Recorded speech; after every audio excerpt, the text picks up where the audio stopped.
هذه الأرض التي بسطت من الذي بسطها؟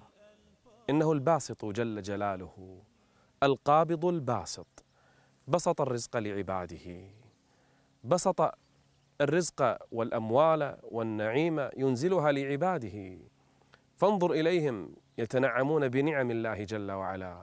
من الذي بسطها لهم؟ إنه الله جل وعلا. والله يقبض ويبسط وإليه ترجعون. يقبض الرزق عن أناس ويبسطه لأناس، ابتلاء، حكمة، فتنة. إذا بسط الرزق لأناس البعض منهم يشكر نعم الله جل وعلا، والبعض منهم يفتتن بهذا البسط. هذا يوسف عليه السلام لما بسط الله عز وجل له الأرض، بسط الله له الرزق، بسط الله له الحياة، ماذا قال يوسف عليه السلام؟ رب قد آتيتني من الملك وعلمتني من تأويل الأحاديث.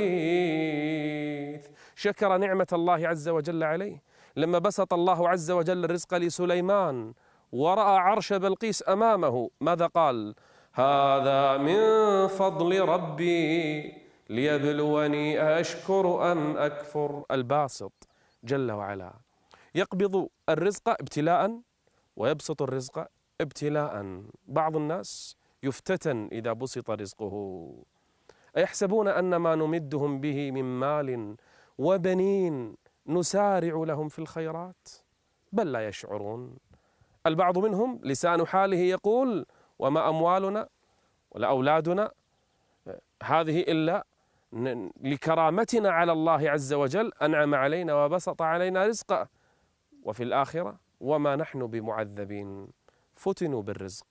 أعظم من بسط الرزق بسط الرحمة.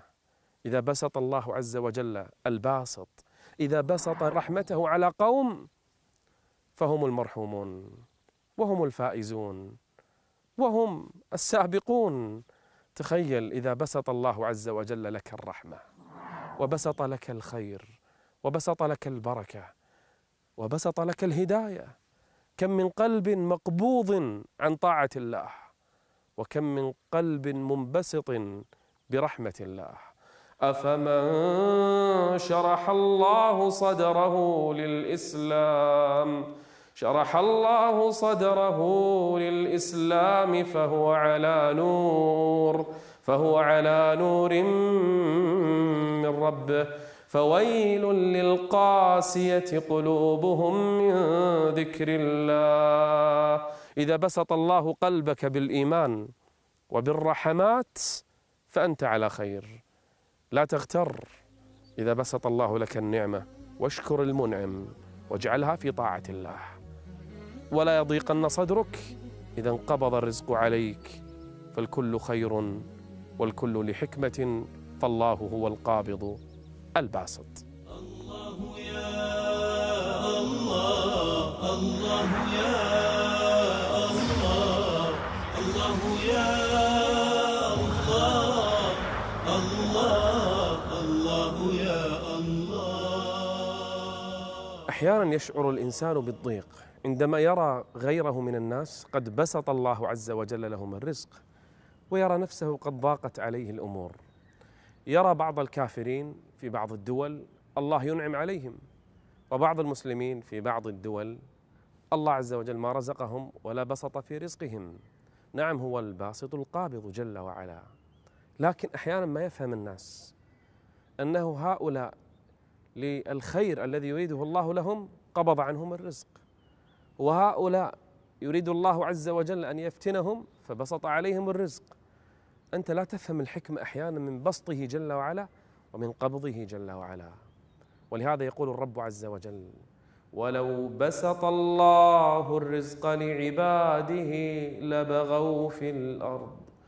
لو أغدق عليهم من النعم وربما حتى سجدة واحدة ما سجدوا له، وربما يبغون في الأرض ويقتل بعضهم بعضا، ولهذا ينزل بقدر ما يشاء. ولو بسط الله الرزق لعباده لبغوا في الأرض ولكن ينزل بقدر ما يشاء إنه بعباده خبير بصير. خبير بصير بعباده، ما الذي يصلحهم وما الذي يفسدهم، ولهذا ينزل بقدر ما يشاء. إنه القابض، إنه الباسط جل وعلا، والله يقبض ويبسط بحكمته جل وعلا. بل إنه أحيانا يكون هذا البسط نوع من تعجيل العذاب والعقوبة لهؤلاء الناس. أيحسبون أن ما نمدهم به من مال وبنين نسارع لهم في الخيرات بل لا يشعرون. أحيانا يظن الناس أن هؤلاء الكفار أكثر منا أموالا وثراء وخيرا ودنيا. تحسب خير؟ الله بسط لهم، يسارع لهم في الخيرات عشان ما عندهم شيء في الآخرة. دنيا سجن المؤمن، جنة الكافر، بل لا يشعرون. الناس ما تشعر ما الحكمة والحقيقة من البسط هنا ومن القبض هناك. الله القابض الباسط جل وعلا، والله من فهم الحكمة في قبضه وبسطه ما استغرب كيف يبسط لأولئك وكيف يقبض عن هؤلاء. أحيانا يفتن الله عز وجل الناس بالبسط لهم. ليش؟ حتى يفتنهم الله. يريد الله عز وجل أن يعلم الصادق من الكاذب.